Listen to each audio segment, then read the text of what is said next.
Hello guys, my name is Luke and today we are basically talking about asylum and withholding of removal.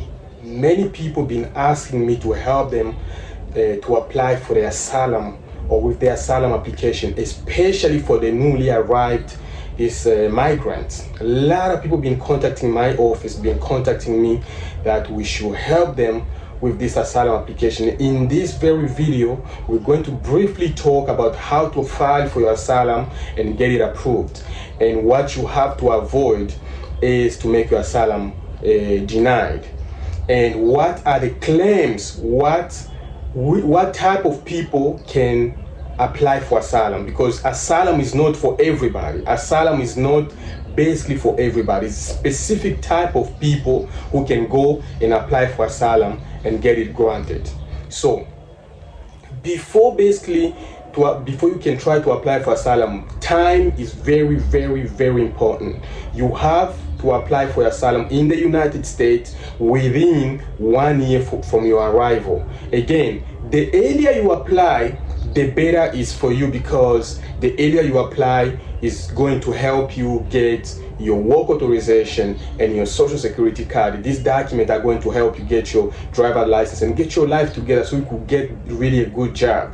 But to qualify for asylum, you have to show to the immigration or before the immigration judge that you are seeking asylum for based on the following reasons. Here, you can apply based on the race, you can apply based on your religion, you can apply based on your nationality, you can apply based on your political opinion, you can also apply based on a membership in a particular social group. You can also apply based on torture convention. Torture convention, for those who do not understand torture convention, is basically there are some type of practices that are really, really inhumane. Let's say, for instance, they detain somebody and they start torturing this person in order to get some type of evidence, so they can either detain them or they can either keep them in prison for whatever reason. Just if a person was tortured in their country, either by government or by some social group, this is a torture convention. Okay, and one thing that is really many people don't think they might apply for asylum, this is called FGM, female genital mutilation, basically for women who were circumcised. If a female, you are a woman and you are circumcised, you can apply for asylum. However, make sure you have to have an evidence. In America, most of the time, the judge or your lawyer will definitely have to request that you go to a specialist who will identify that you were basically circumcised as a female. And if you can establish that, they will give you an asylum. This is very important. A lot of people don't talk about it, but this is really, really, really important to know. And since my practice, I did so many of FGM for those women who came from West Africa and many other countries. They qualified and they were granted asylum. So when you apply for asylum based on race, I'm gonna give an example. If you say my race, so you can be, let's say, an example for Muslim. I'm just giving an example for those people who live in Rohingya in Myanmar. You heard about this situation, about some people were being tortured, were being denied, were being refused of being Myanmar, and they say they are from another country, even though their grandparents live in this particular region, this particular country in Myanmar. But because they are Rohingya, they deny them their right to be acknowledged or to be accepted as Myanmar. So this is a particular case. I'm giving an example so people don't get it wrong, but this is a particular example that happened on race. They say they are not from this country, they're Rohingya people, and you follow the news. I think most of you follow the news, could see how these people were mistreated and they were taken back to Pakistan. Some went to Bangladesh, unfortunately. So this type of situation, if you found yourself in this situation, you can qualify and you can apply for asylum in the US and your asylum will be granted. You have to have proof. Most important is proof. Religion. If you're applying based on religion, Like, I'm gonna give an example. Not too long, most Christian in Egypt were being tortured, were being denied their right, and this was a Catholic. They are Christian. I think they are called Catholic Christian. Those Christians in Egypt at a certain time, we did their application, and all their application were approved because there was type of discrimination. There are also so many countries that discriminate, against religion. You go to some Islamic country, they do not want to see Christian. You go to some Christian country, they don't want to see Muslims. So if you fell within that category, you can apply for asylum in the US and your asylum will be granted. Now, it doesn't matter how you came in. If you came through as a migrant through the southern border in Mexico, or if you came through the airport, you can go ahead and apply and you'll be granted. You have to have a tangible proof. Very important. Proof. Evidence are very important. Nationality. If you're applying for your asylum based on your nationality, you have to show that either your country or so many people, like when they come, let's say they came to the US and all of a sudden there was a coup d'etat in their country and all of a sudden everything just changed. So they may fall within this category of nationality. And also, if they are being denied their right for citizenship of a certain country and they are actually from that country, this is a nationality. And also, they are being tortured or being, abused because of their nationality in a certain country, in another country. This they can also apply based on nationality. Political opinions. This is for politicians, for people like members of political parties. They can apply for asylum if this political party is being tortured in their country. They are being tortured in their country of origin. So, for instance, you belong to a political party. You must have proof. You must have like a political cards, ID cards, to show that you are a member of this political party and that this political party is being tortured in that particular country, or member for this group.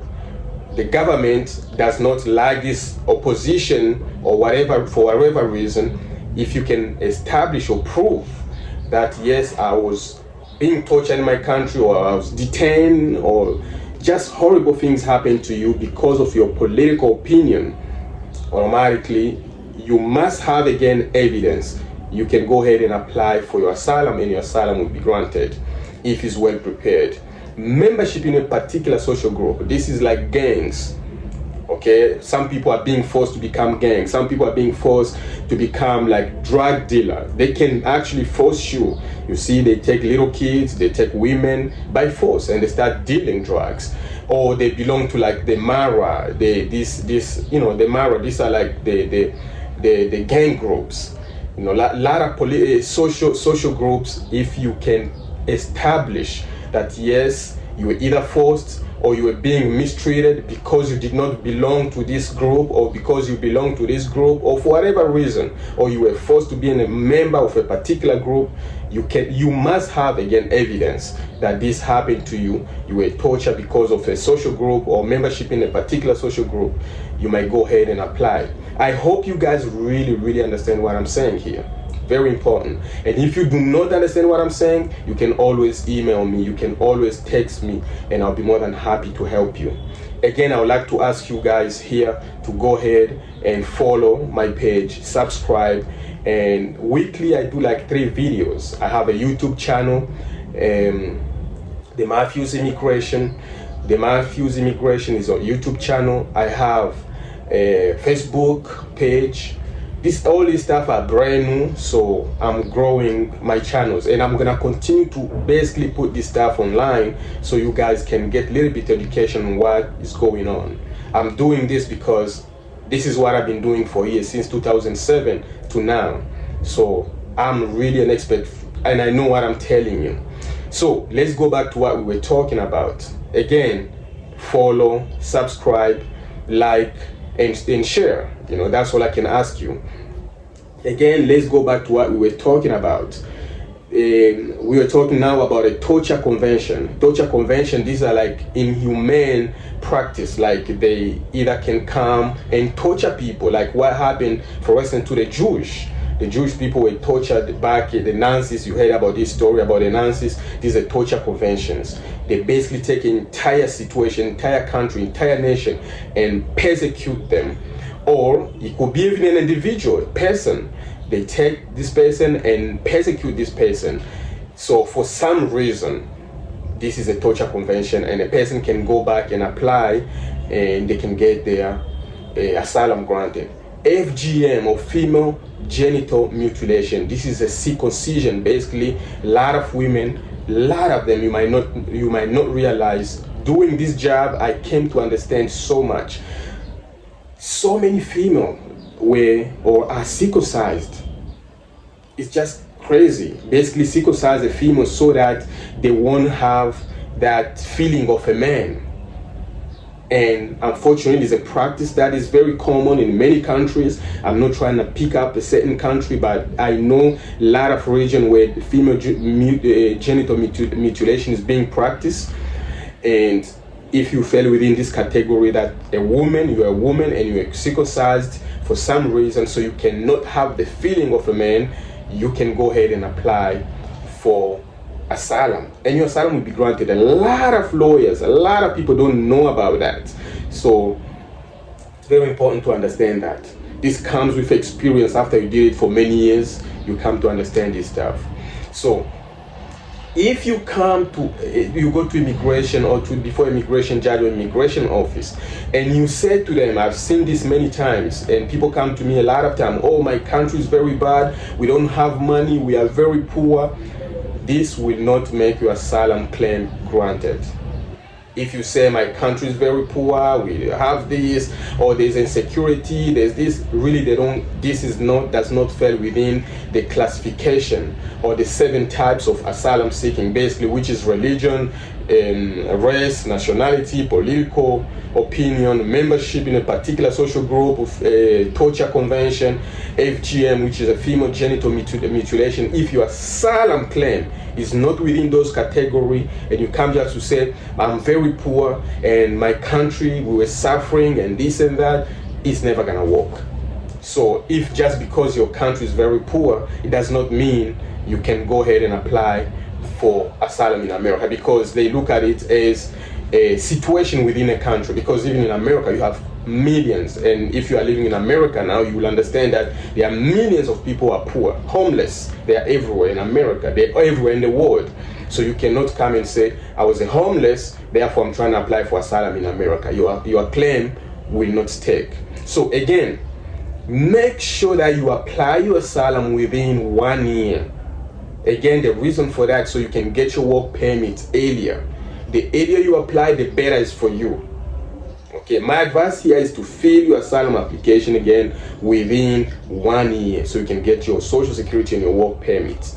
If you have any question, guys, go ahead and text me, inbox me, and I'll be more than happy to help you. I know so many questions on this subject, so many people asking me a lot of questions, but go ahead and subscribe to my channel, so every time I have a new video, because I'll post at least 3 to 4 times a week, you will know about it. And again, I don't just talk about immigration, I also talk about legal issue. It could be tax problem, it could be a lot of different divorces, a lot of issue going on.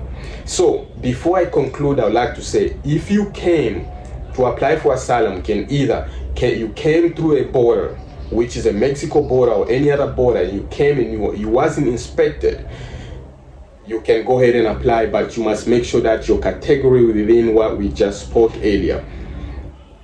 Then for those now who came from a different country, like they came in the US with a visa, and all of a sudden they go ahead and claim for asylum. They say they're afraid to go back to their country because they'll be persecuted, or they'll be beaten, or they'll be tortured for whatever reason. Those who came through the border, they were inspected. Those, if they get married to a US citizen, can get their green card. I need you to make sure you understand this. For those who came through the airport, they came with a visa, or even through a ship. They came with a cruise or whatever it is, but they were admitted and they had a visa in their passport. They can go ahead and apply for asylum. And if for some reason they marry you to a US citizen, they can go ahead and receive benefits, basically receive a green card. But for those who came without inspection, those who enter the US without inspection, even if they marry a US citizen, meaning they came through a Mexico border, even if they marry a US citizen, they will not get their green card. The law requires that a person, before getting a green card, they must be admitted, meaning came in legally. So if you marry a US citizen, you're gonna have to go back to your country. Basically, you're gonna file your paper, your I-130, all your application, you're gonna file it, send it to immigration, and once they approve it, you can go back to your country and then enter now the US with your green card.